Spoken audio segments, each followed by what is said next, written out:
Orlando Blanco, de la bancada 2. Se encuentra con nosotros por la vía telefónica. Diputado Blanco, buenos días. Es un gusto poder compartir con ustedes esta mañana. Diputado, gracias por estar acá. Le pediría acercarse un poco más a su aparato telefónico. Creo que así podríamos percibir mejor sus respuestas. Hagamos la prueba. ¿Ahí? Mucho mejor, diputado. Sí. Okay. Bueno, estuve viendo ayer varias declaraciones, noticias, e incluso también en su red social, en X, vi que usted estaba muy activo en este tema. ¿Cómo es que llegan ustedes a enterarse de esta situación de este usufructo por 25 años otorgado a una empresa de combustibles? ¿Puede contarnos la historia, por favor?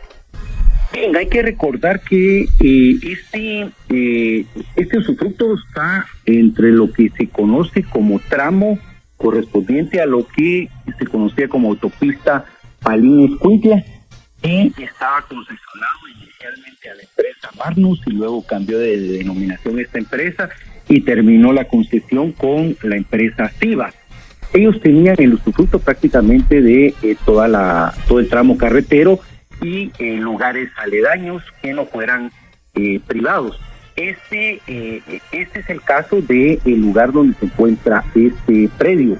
¿Qué es lo que sucede? En mayo del año pasado se termina el tema del usufructo de la empresa Convía, ¿verdad? Es Siva, Convía se llama ahora Siva, y ellos tenían que regresarle la autopista al Ministerio de Comunicaciones y los predios aledaños a la autopista que ellos estaban utilizando. Uno de los predios es este en cuestión.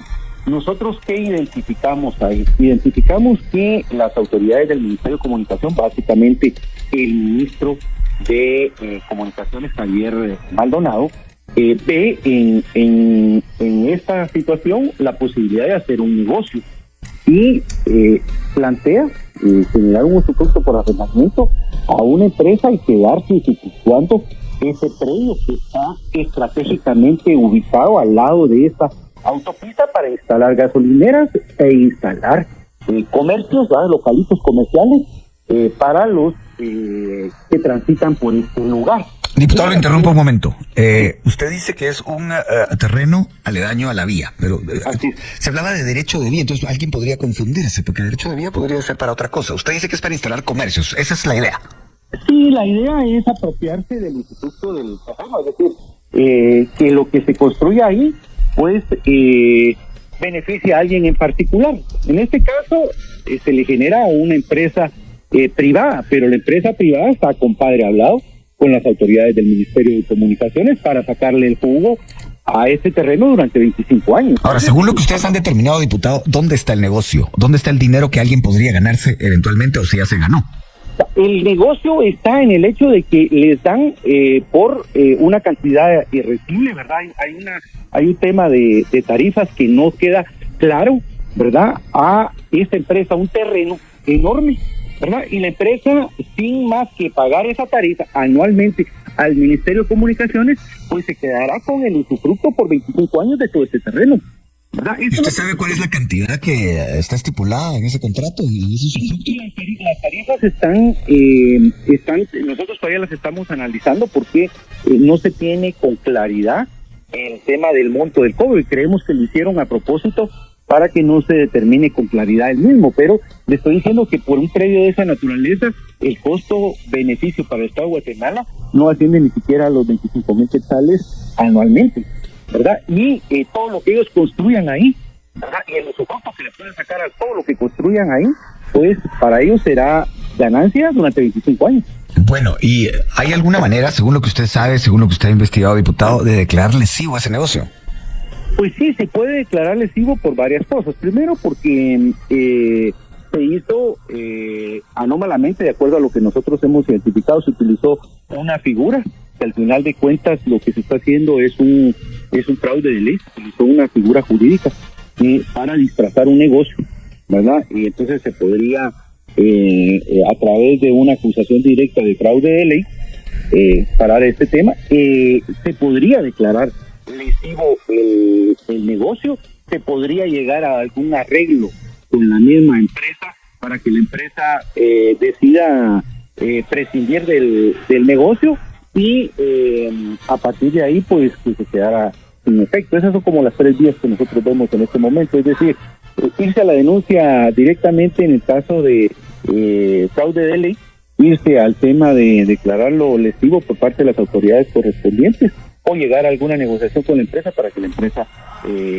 sea de mutuo acuerdo la rescisión de este contrato. Vuelvo al punto inicial, solo para que quede totalmente claro, diputado. ¿Ustedes cómo es que llegan al tema?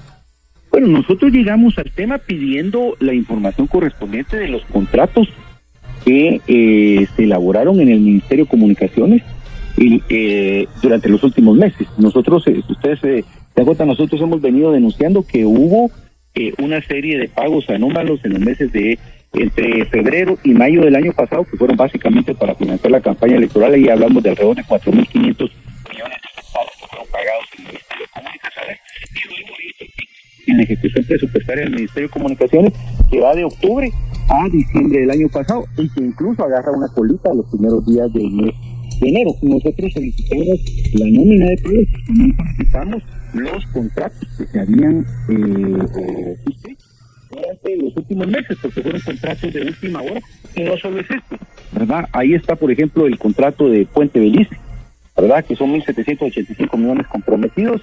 Hay una serie de contratos. Lo normal, Felipe, es que los contratos, cuando se adjudican, se les da a la empresa un anticipo que no supera el 20%, casi siempre se les da el 20%. Lo que hicieron de junio a diciembre del año pasado en la Dirección General de Caminos, por instrucciones del ministro Javier Maldonado, fue otorgar contratos con el 5% de anticipo. Porque entonces, en vez de, si tenía 100 millones, en vez de dejar anticipo para 5 proyectos, lo que hicieron fue dejar anticipo para 20 proyectos y dejar amarrados más proyectos. Incluso llegaron al extremo de que con 100,000 quetzales apartaban el proyecto. Es decir, hicieron adjudicaciones y además hicieron desembolsos mínimos solo para dejar amarrados los proyectos y dejar, por ende, una obligación contractual para el actual gobierno. Bueno, volvamos al tema específico de este usufructo por 25 años. Empieza en el kilómetro 52, entiendo, de la ruta Palín-Escuintla. Quiero aterrizar en algo importante. ¿A usted les llamó la atención lo cercano de la firma de este usufructo a la toma de posesión? ¿Fue eso lo que más encendió los reflectores de alerta en el caso de ustedes? Sí, primero ver los contratos de última hora, ¿verdad? Y luego, cuando pudimos observar, identificamos que lo que había ahí era un negocio en ciernes. Estamos hablando, bueno, el tema está calculado en metros cuadrados, pero estamos hablando fácilmente de un terreno de unos 150 metros de largo por unos 70 de ancho, ¿verdad? Que va a ser utilizado por esta empresa para lo que ellos se les ocurra, ¿verdad? Que puede ser, nosotros identificamos que van a ser gasolineras y van a ser comercios de estos markets que están a la orilla de la carretera para quienes transitan en la misma, ¿verdad? Y todo esto sería ganancia de la empresa. Compadre ha hablado, y hay que decirlo así porque así es, esa compadre ha hablado con el exministro Javier Maldonado y el exdirector de Caminos. Por eso es que la ministra el día de ayer, que por cierto hay que reconocer que la ministra hace lo correcto al presentar la denuncia que ya involucra, ¿verdad?, a funcionarios de la administración, porque había presentado denuncias anteriormente por una garita que estaba cabal en esa autopista y por el tema de las gradas eléctricas del aeropuerto, en la que solo se denunciaba a la empresa y no se denunciaba a los funcionarios. Ayer se denuncia directamente a estos funcionarios por abuso de autoridad e incumplimiento de deberes, pero yo creo que las acusaciones, cuando las investigaciones avancen, se determinará que ahí es un acto de fraude de ley en el que se quería estafar al Estado. Ahora bien, ¿cómo se explica usted que se presente una denuncia por el caso de las gradas eléctricas del aeropuerto y que en esta no se incluya a las autoridades aeroportuarias? Es parte de lo que nosotros le hemos criticado a la ministra y a su equipo, ¿verdad? Nosotros le hemos estado dando seguimiento y hemos invitado a todas las reuniones de fiscalización, también al comisionado presidencial para el tema de la corrupción, y hemos identificado varias cosas. Uno es que las denuncias que se han presentado son sobre casos muy débiles, y es hasta que ya en el imaginario social, en la opinión pública, es muy evidente el hecho de corrupción por las denuncias de fiscalización que hacen diferentes entidades, entre ellas diputados, que no les queda otra más que presentar las denuncias, pero nos llama la atención 3 denuncias anteriores a esta.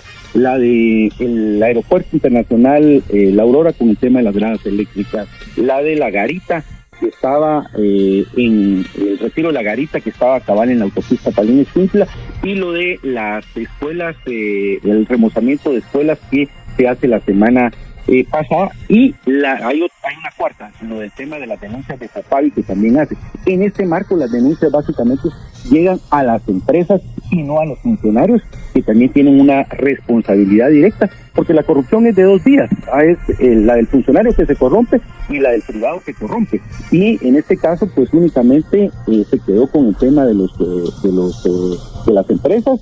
Y el día de ayer vimos con muy buenos ojos que ya se animara la ministra a presentar la denuncia en contra del exdirector y la denuncia en contra del director, que incluso vi en los Twitter de la comunicación de la ministra que el exministro le responde y le dice que deje de estar presentando denuncias y que mejor se dedique a terminar los más de 1.600 proyectos que él le dejó para concluir.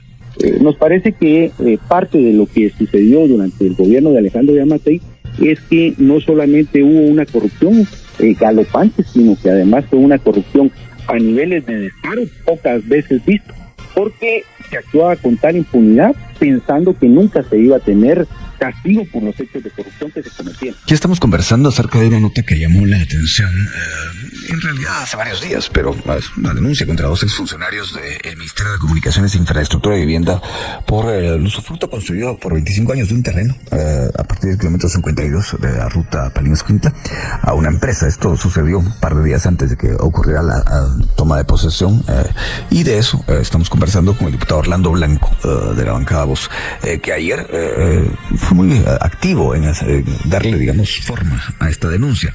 Diputado, gracias por continuar con nosotros. Yo quisiera aterrizar en un tema que usted ha puesto dedo sobre la tecla. ¿Hay alguna explicación, digamos, estratégica para que en algún momento se presente una denuncia sobre, digamos, alguna obra mal hecha, una obra que trae consigo sospechas de corrupción, y no presentarla contra el funcionario público? ¿Habrá algo ahí que se esté esperando que suceda para poder presentar esa denuncia? Mire, yo veo varias cosas, Felipe, ¿verdad? Uno, se lo hemos hecho saber al comisionado presidencial contra la corrupción, lo hemos estado invitando a cada reunión para evidenciar ante él que para nosotros él es como los ojos y los oídos del presidente en los temas de combate a corrupción, y para qué le vaya a contar al presidente de la República, ¿verdad? Lo que ve con sus ministros y con sus funcionarios, si están realmente haciendo lo que tienen que hacer. Uno es que nosotros vemos que en una buena parte del funcionariado del nuevo gobierno no están imbuidos de la responsabilidad que les delegó el pueblo de Guatemala en el tema del combate a la corrupción.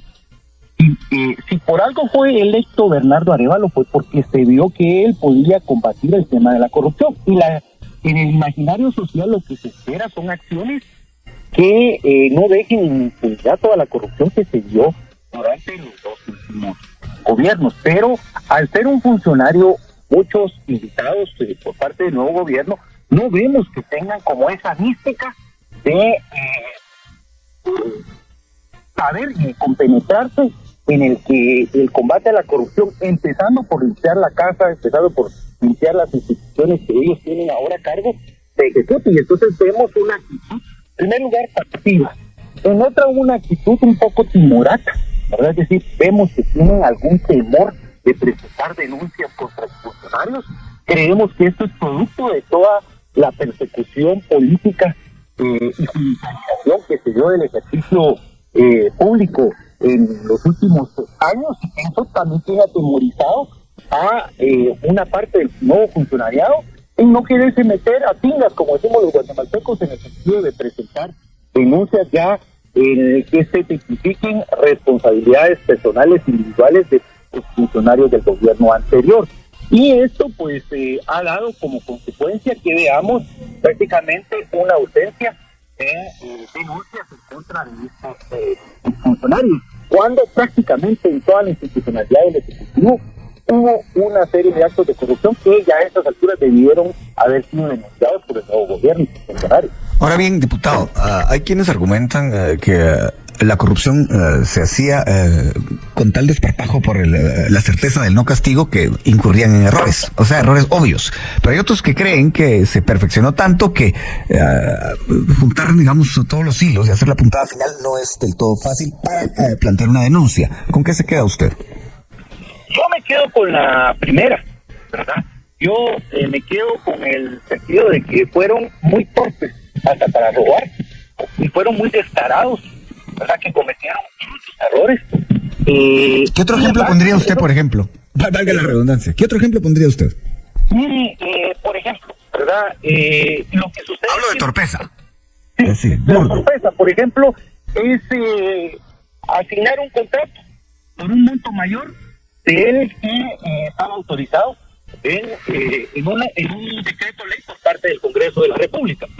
Eso no se puede, por ningún motivo, ¿verdad? Si el Congreso en un decreto ley autoriza que yo tengo disponibilidad, que sucedió en el Ministerio de Comunicaciones, tengo disponibilidad de 3.200 millones para el año 2022 y de 2.000 y pico más para el año 2023, yo no puedo venir y hacer contrataciones por casi 7.000 millones de quetzales porque el Congreso lo que autorizó en un decreto ley fue básicamente un monto, ¿verdad? Que eso se hizo, ¿verdad?